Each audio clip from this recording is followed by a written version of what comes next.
Glória a Deus. Queridos e amados irmãos, acabamos de ler a história sobre a Arca do Senhor. O que é a Arca do Senhor? O que representava a Arca do Senhor? A presença de Deus. A Arca do Senhor no meio do povo de Israel era a presença de Deus no meio do povo de Israel. Tinha-se o costume que todas as vezes que Israel ia para a guerra, e quando a Arca do Senhor, quando eles ainda não estavam na terra, mas todas as vezes que o povo precisava de sair para se locomover, eles observavam a nuvem. Quando a nuvem se manifestava e ela começava a se mover, então o Israel entendia que o Senhor estava guiando o povo e levando para certos lugares. Vinha então os levitas, colocava a arca em seus ombros e a carregava aonde o Senhor os dirigia, até chegar à cidade prometida. Meus queridos, e toda vez que Israel entrava em batalha ou em guerra, eles criam que quando a arca do Senhor estava presente, o Senhor com eles estava e dariam vitória naquelas guerras. Um dos maiores inimigos de Israel eram os filisteus.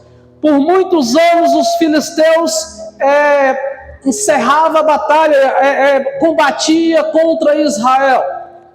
E por várias vezes Israel os venceram, e quando Israel pecava contra o Senhor, os filisteus os venciam. Chega um tempo que o povo vai esquecendo do Senhor. O povo começou a virar para o outro lado, dando glória não para Deus, mas dando glória para os ídolos.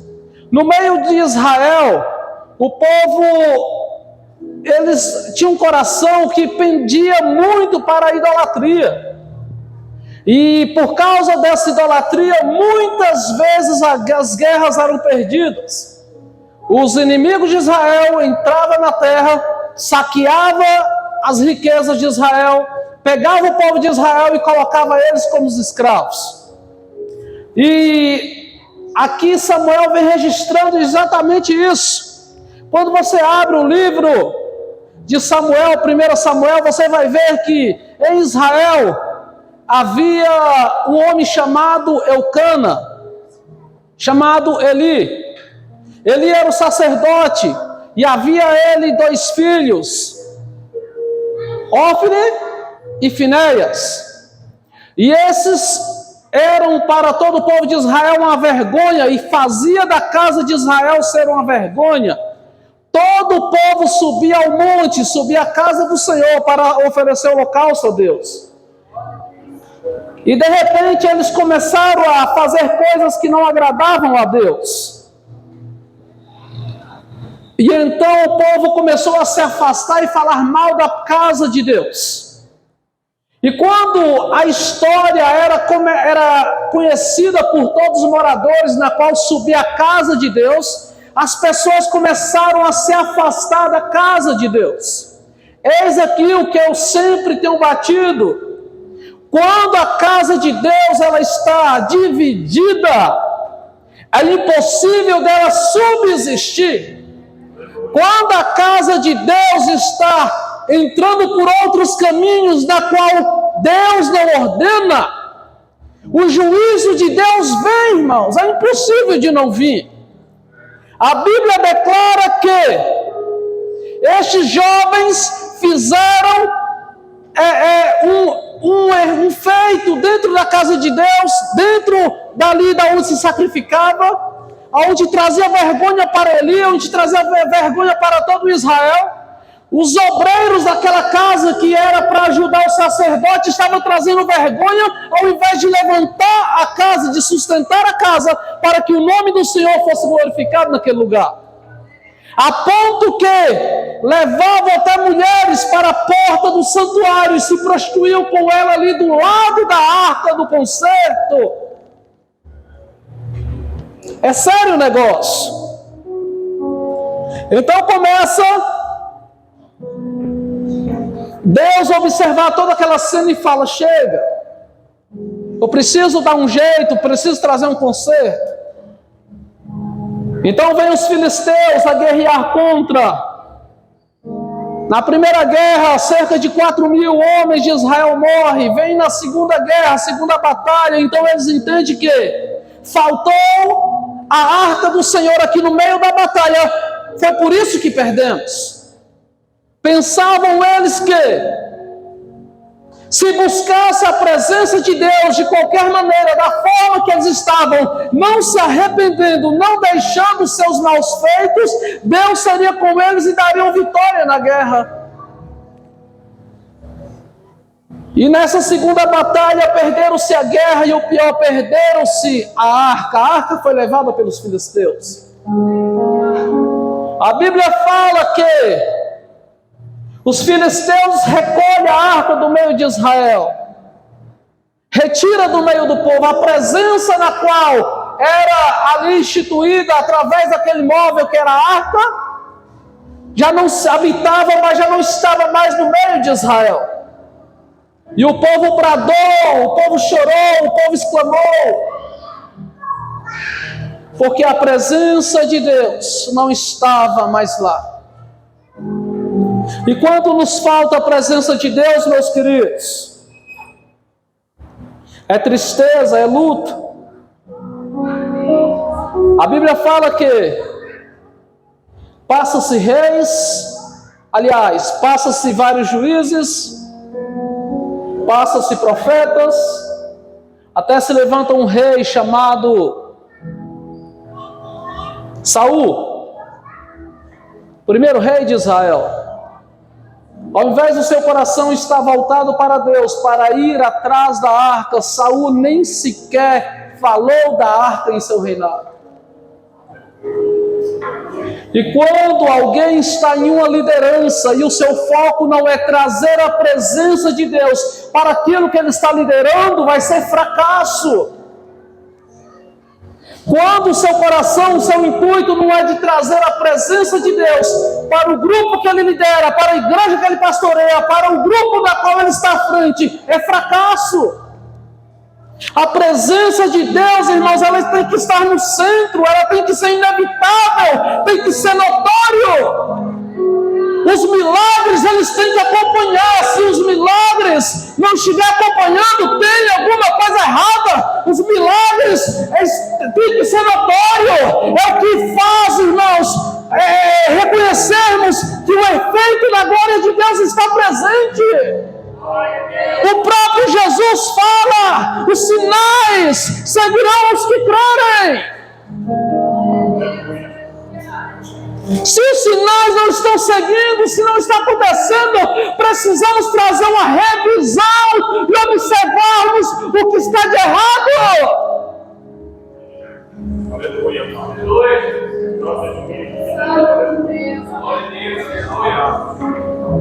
De cantarai, de raço, de cova, de ganaçúbia, de café, de cantamai.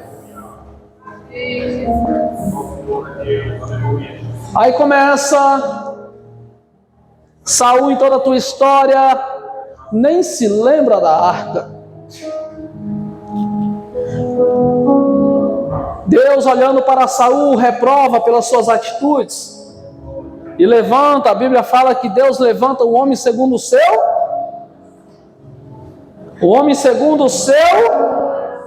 coração. Quem era o homem segundo o seu coração? E Deus levanta Davi, vai à casa, envia um profeta e vai à casa de Jessé. E quando chega lá, Samuel logo pergunta: cadê seus filhos? Estão aqui. E começa Samuel a observar e Deus reprova todos. Acabaram-se os filhos, Jessé? Ah, não, tem um ainda lá no meio das ovelhas, no pasto. Mas é pequenininho, franzino. E a presença de Deus observava Davi lá no pasto. Irmãos, o que faz a presença de Deus vir a nós não é sacrifícios. O que faz a presença de Deus vir a nós não é você se matar, se esfaquear, retirar sangue, fazer sacrifício ou fazer algo parecido, não! O que faz a presença de Deus vir a nós é ter um espírito e um coração quebrantado e contrito e clamar ao Senhor pedindo a sua presença, é chorarmos, é reconhecermos que é Deus e buscarmos ao Senhor com toda a nossa força. É isso que faz a presença de Deus ser notória em nossas vidas. Deus não te levantou, obreiros do Senhor, para pegar o microfone e descer a lapada, não. Deus levantou vocês para levantar pessoas, virar pessoas e ensinar qual é o caminho agradável do Senhor. O caminho agradável do Senhor é buscar a sua presença, derramar em sua presença, pegar a sua palavra e meditá-la de dia e noite, segundo o que está em Salmos número 1.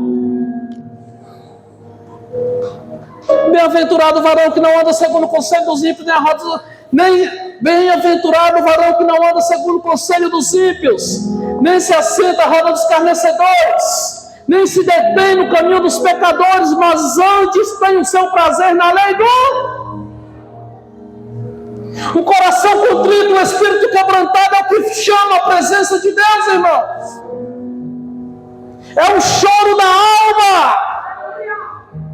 A alma tem que chorar, a alma tem que sentir. Não é pisando uns nos outros, é nos ajuntarmos e buscarmos a presença de Deus.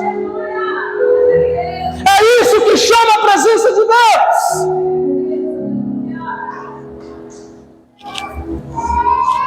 E os olhos de Davi o acompanhavam e via onde é que ele estava. Davi é levantado por Deus. Então começa toda a história.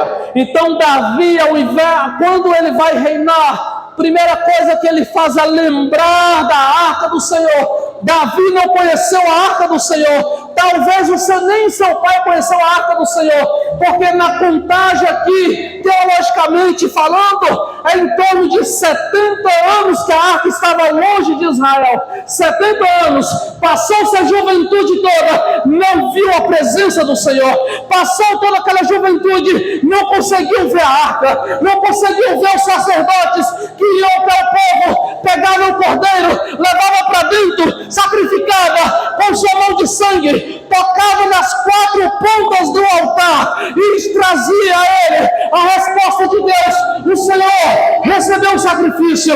Não, isso não se via, porque a presença de Deus, a arca de Deus não estava no meio do povo. E quando a presença de Deus não está no meio do povo, não há sacrifício, não há cobertura, não há perdão, não há derramamento verdadeiramente da graça sobre o povo. Quando a presença de Deus falta, não há verdadeiramente a graça manifesta para que possamos alcançar.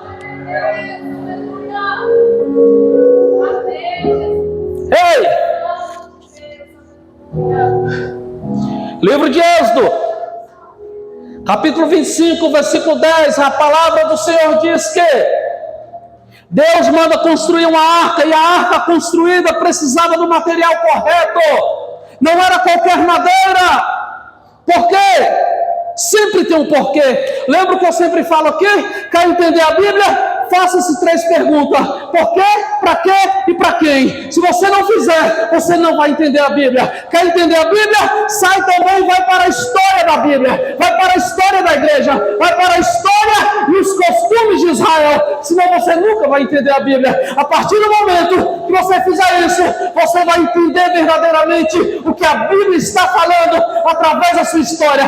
Fora isso, vamos estar aqui discutindo dia após dia e nunca entenderemos o texto bíblico, porque é necessário que entendamos, é necessário que compreendamos, porque a Bíblia, ela nunca foi feita para se ler. A Bíblia, ela foi feita para ser examinada. Através do exame que se faz na Bíblia, encontramos e compreenderemos, porque Deus sempre mandou escrevê-la, porque Deus, ele tem um recado para os nossos corações, para as nossas vidas. A palavra do Senhor diz que Deus Deus manda, dá ordem a Moisés, fala, vai e construa a arca, mas precisa na madeira específica. A madeira é cetim, que tem por outro nome acácia. É uma madeira, uma árvore do deserto, que ela suporta o calor. Durante o dia no deserto é em torno de 50 graus, mais de 50 graus. De madrugada congela, incrível. E precisava ser uma madeira que resistia verdadeiramente ao calor, porque a madeira era para ser trabalhada e revestida com ouro. A arca era toda revestida com ouro. E o ouro não é uma massa que você vai lá e pega, não. O ouro ele tem que ser fervendo. Aqui traz uma analogia da presença de Deus e o homem. A madeira representando o homem, o ouro representando a excelência da glória de Deus. E Deus sempre demonstrou isso, desde Gênesis, desde a criação do mundo.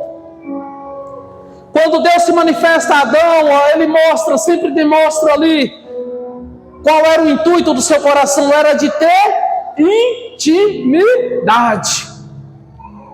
E então a arca é feita e revestida com ouro, representando ali a sua presença e o homem. Deus queria estar, sempre quis estar junto com o homem em plena intimidade.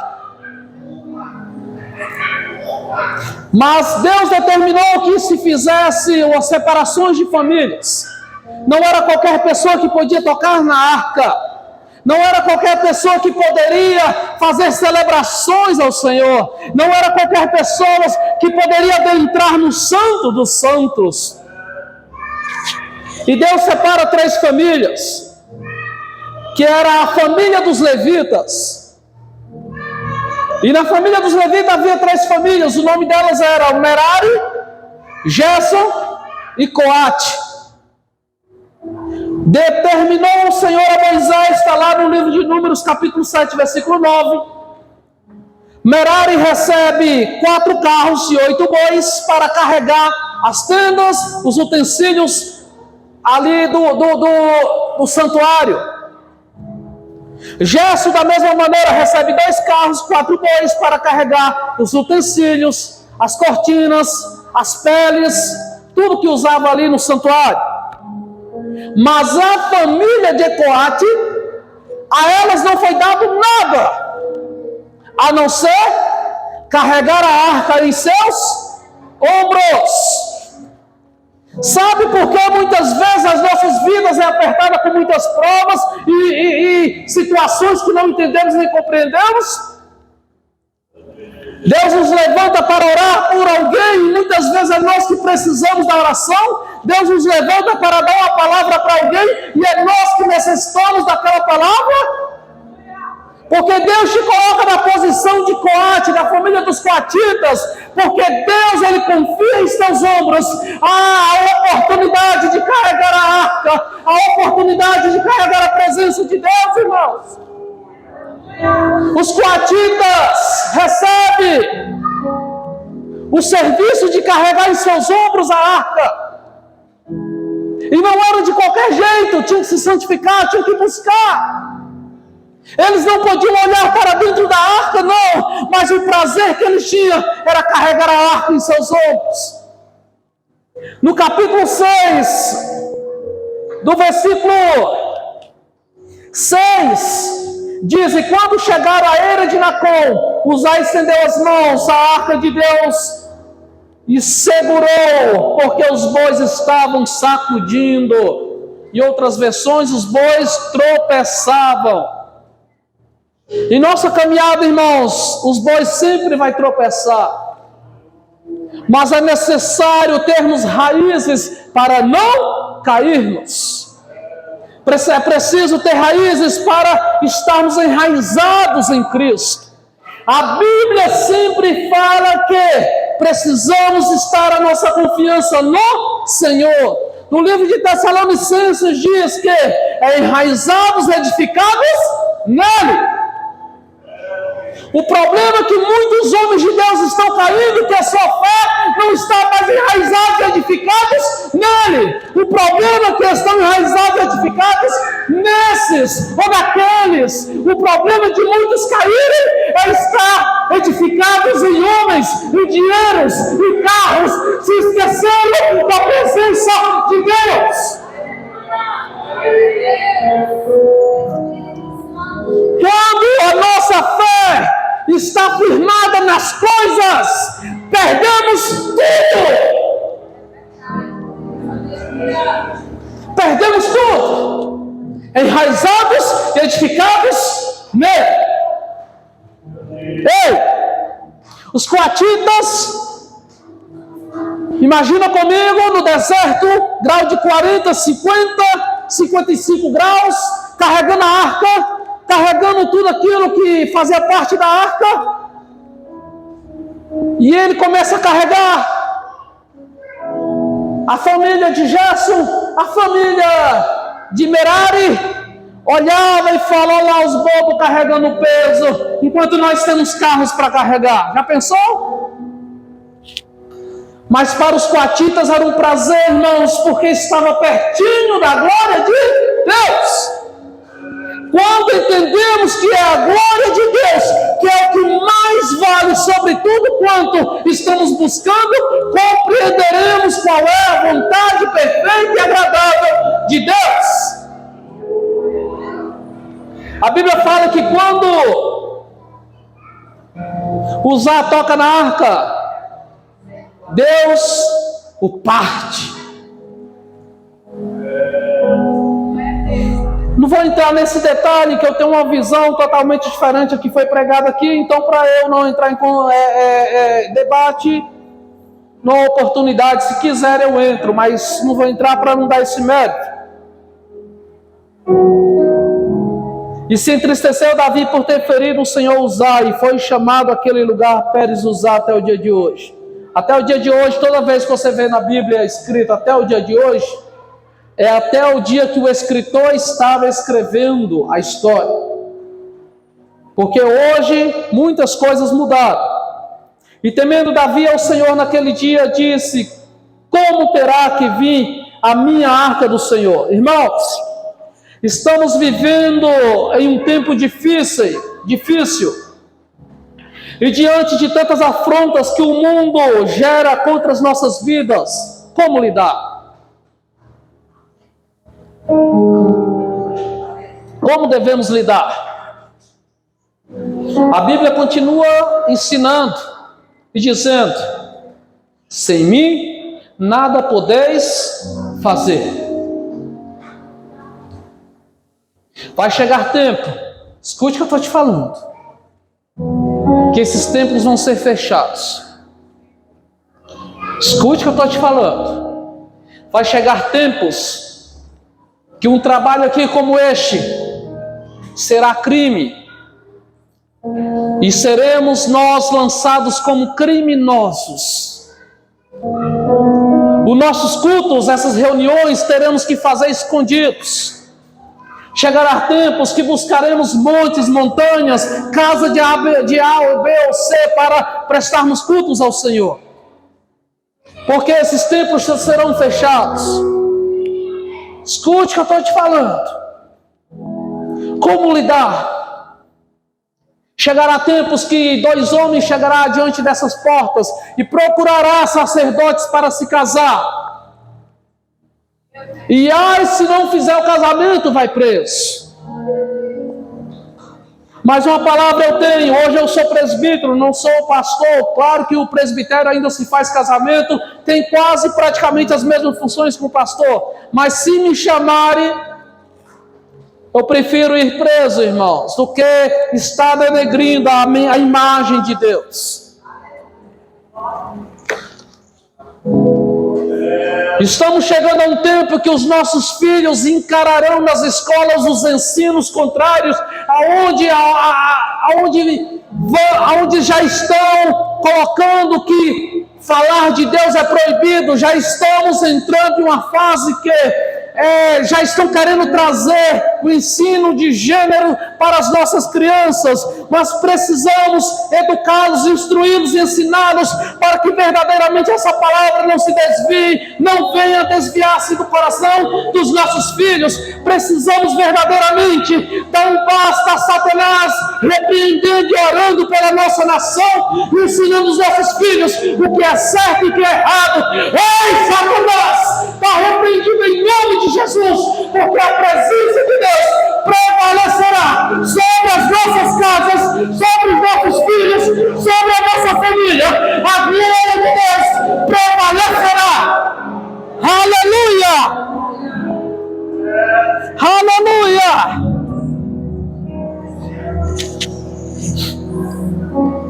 No caminho para Jerusalém, irmãos, para Jerusalém celeste, muitos obstáculos vai fazer a arca balançar. Estamos caminhando rumo aos céus, irmãos, e no meio do caminho há muitos pedregulhos, há muitas pedras, há muitos paus, e vai nos fazer balançar. A presença de Deus, ela precisa ser notória em nossas vidas sempre. É impossível aquele que está enraizados, edificados nele, e a presença de Deus não ser notória na sua vida. O furor do Senhor se acende contra todos quanto conhece e não fazem ou se misturam com as práticas do mundo. Deus ainda se ira, mas na graça Deus ainda se ira. Você que é crente, você que é cristão, se você tem uma oportunidade, pregue o Senhor. Fale do Senhor. A tua vida precisa pregar. Porque se você for covarde,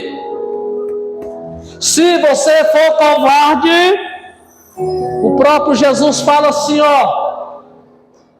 que ele terá vergonha, ele terá vergonha daqueles covardes de apresentar ao Pai, e não vai apresentar. Aos covardes, preste atenção. Pregue o Senhor. Deixe a sua covardia de lado. Assuma aquilo que você precisa assumir. Você foi chamado para ser casa de Deus. Você foi chamado para servir a Deus. Você foi chamado para ser imagem e semelhança de Deus. Você foi criado para ser imagem de Deus. A arca nos traz um efeito para a vida ou para a morte, saibam disso. Para a honra ou para a desonra. A presença, ela nos constrange, irmãos. A presença de Deus, ela nos constrange.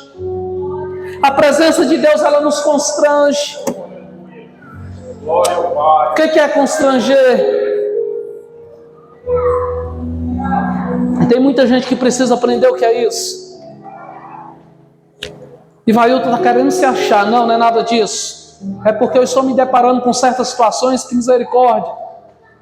Tem pessoas que pensam que o efeito da palavra constranger alguém é pegar o microfone e ficar jogando indiretas para A, B e C. Não é nada disso. O efeito da palavra de constranger é você pregar somente a palavra, e ela por si só, ela vai trazer no íntimo do coração do ouvinte. Ele vai retornar para dentro de si e fala: verdadeiramente eu preciso voltar, verdadeiramente eu estou me distanciando, verdadeiramente eu estou sentindo a falta de Deus na minha vida. Isso é constranger, é o efeito da palavra. Não é você pegar o microfone e ficar apontando A, B, C, não é nada disso. Jesus nunca chamou ninguém para isso. Me mostre na Bíblia aonde Jesus fez isso. Não. Pelo contrário, as lapadas que Jesus dava sempre era para os seus obreiros. As lapadas que Jesus dava sempre era para os doutores da lei, para quem conhecia. E eu sinto com você num banco desse, fico a noite todinha folheando a Bíblia, se você me provar que isso não é mentira. E dentro da arca carregava algo, havia 3 elementos que provavam o cuidado de Deus com Israel. Eram os 3 elementos: decálogo, os 10 mandamentos, as pedras, maná, o alimento no deserto, e a vara de Arão. O decálogo era demonstrando para Israel, o próprio Deus falando como testemunha: eu sou a sua lei, Israel, eu sou o seu Deus, eu que te conduzo. O maná era, diz ali, o elemento vivo falando: eu sou o seu alimento que te alimentei no deserto, eu sou o teu sustento, Israel. A vara de Arão que floresceu, a confirmação da chamada. Queridos, para fechar, é preciso voltarmos a Deus. Como assim, vai? Eu não estou nem desviado. O voltar a Deus aqui, meus queridos, é fazer uma alta análise de nossas vidas, as nossas ações. Não é eu trazer emocionalismo para que venham aqui na frente, não é nada disso, eu nem gosto disso. Esse negócio de vir aqui na frente, eu não gosto disso não, a não ser que vá aceitar Jesus. Mas é preciso voltarmos a Deus com o coração arrependido, dando a Ele o que é de direito, a Ele a glória. Oh, irmãos, tem dia que eu sento nesses bancos, me vem uma vontade tão grande de chorar quando eu ouço certas mensagens. Pessoas intitulando, falando tão bem de homens, isso e aquilo, e usa 30 minutos, 40 minutos para falar de homens ao invés de falar de Cristo. Muitas vezes estamos deixando verdadeiramente a glória de Deus de lado. Nos preocupamos tanto em agradar a A, B e C, os homens, esquecemos verdadeiramente Deus, e ainda temos a ousadia de falar para a igreja que estamos buscando a Deus, que é preciso buscar Deus, que é isso e aquilo, enquanto temos suas oportunidades, e vem falando de A, B e C, irmãos, pelo amor de Deus. Pregue a palavra, obreiros da casa do Senhor, pregue a palavra. Pregue a palavra. O Senhor não vos chamou para falar de A, B e C, Ele chamou para pregar a palavra. Deixem de ser covardes.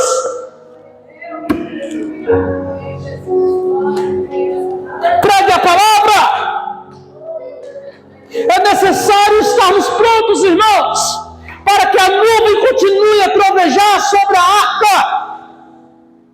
Toda vez que o sacerdote entrava na arca, ali havia fumaça, nuvem. A Bíblia diz que era Deus sentado sobre a arca. Trovões, relâmpagos, glória. O livro de Reis fala que chegou um ponto que a glória de Deus era tanta que nem mesmo os sacerdotes se puderam estar de pé, de tamanha era a glória de Deus naquele lugar. E é diferente aqui? Não, irmãos, não é diferente. A glória de Deus ela tem que ser notória em nossas vidas, em nosso meio. Se puder colocar aqui, por favor, 1 Coríntios capítulo 3, versículos 16 e 17. E Davi vai e tenta levar a arca, de certa maneira, de qualquer maneira. A culpa maior aqui não foi de usar, a culpa aqui foi de Davi, porque queria, ele não consultou, ele era para consultar, era para saber como se tratava tudo. Lá no primeiro livro de Primeiras Crônicas ainda achamos culpa em certos levitas, porque os levitas estavam presentes também. Irmãos, a presença de Deus, ela causa vida e causa morte. Ela causa morte para o pecador que não se arrepende, que é orgulhoso, que é soberbo. E ela causa vida para o arrependido. Quando vê a morte, ele logo o deixa quieto. E vi ali na casa de Obed-edom, a ira do Senhor está acesa, tem alguma coisa errada. Passa-se 3 meses, Deus dá o sinal para todo Israel. Davi agora, pela sua segunda vez, ele vai agora consultar o livro do Senhor. E ali se depara com os mandamentos do Senhor, a qual fala que a presença de Deus não foi feita para carregar sobre coisas. A presença de Deus ela foi feita para carregar em cima dos ombros. A presença de Deus ela é dolorosa, David. E a presença de Deus é gostosa, David. Ela é dolorosa porque nos leva a rever os nossos conceitos. E ela é tão gostosa que é como um imã, e quando ela nos alcança, ela não nos deixa sair. Porque o nosso prazer é de buscar. A presença de Deus, Jaciel, ela nos constrange tanto que ela mexe as nossas estruturas. Ela começa por um milagre na casa de Obed-Edom, por 3 meses abençoa tudo. Aí ela começa a te dar uma filhinha, aí ela começa a te dar mais um filhinho, aí Deus ele já vai começando a querer confirmar ministérios. Aí Deus ele olha para você assim e fala: olha, eu sou o Deus que abençoa Obed-Edom, eu sou o Deus que abençoa Davi, eu sou o Deus que abençoa os meus filhos até os dias de hoje. Aqueles que me buscam e me procuram, eu me revelo a eles. E a minha palavra tem poder para abençoar, para corrigir e para instruir o meu povo. E sobre ti já enviei a minha palavra, que eu iria te usar para corrigir o meu povo, iria te usar para instruir o meu povo. Apenas falha aquilo que eu colocar em teu coração, para que o meu povo receba de ti o pão que lhe é dado a ti.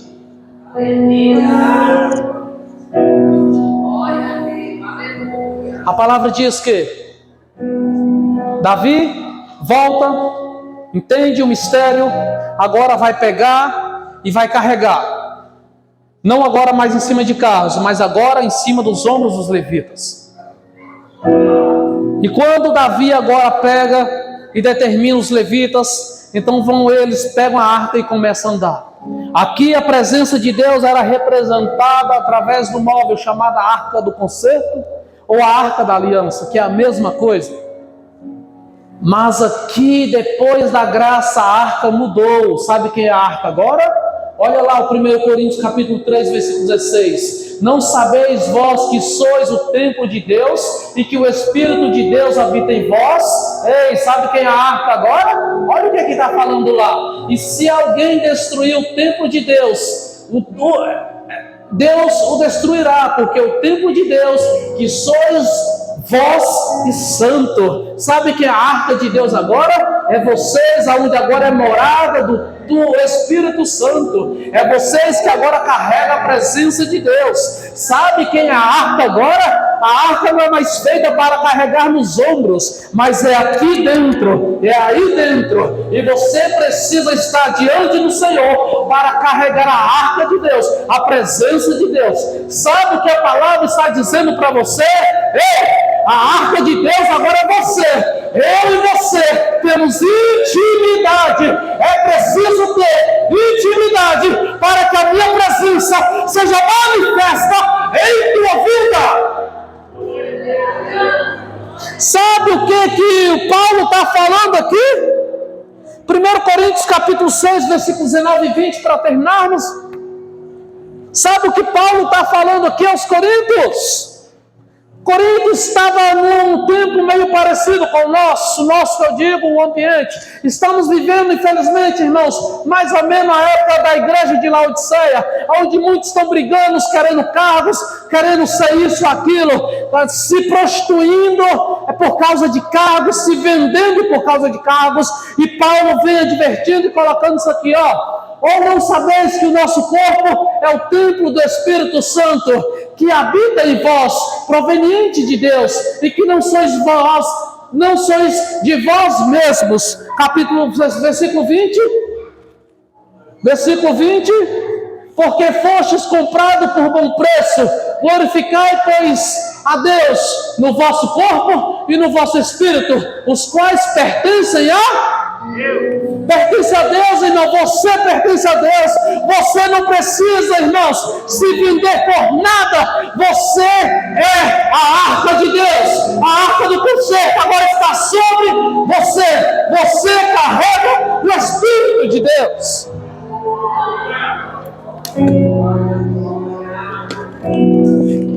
Não se venda, não se prostitua, não se venda por cargo, não se venda para amaciar ego de ninguém.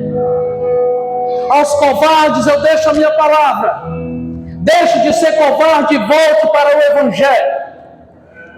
Aos corajosos eu insisto: continue pregando o Evangelho, porque o efeito que traz é a própria palavra.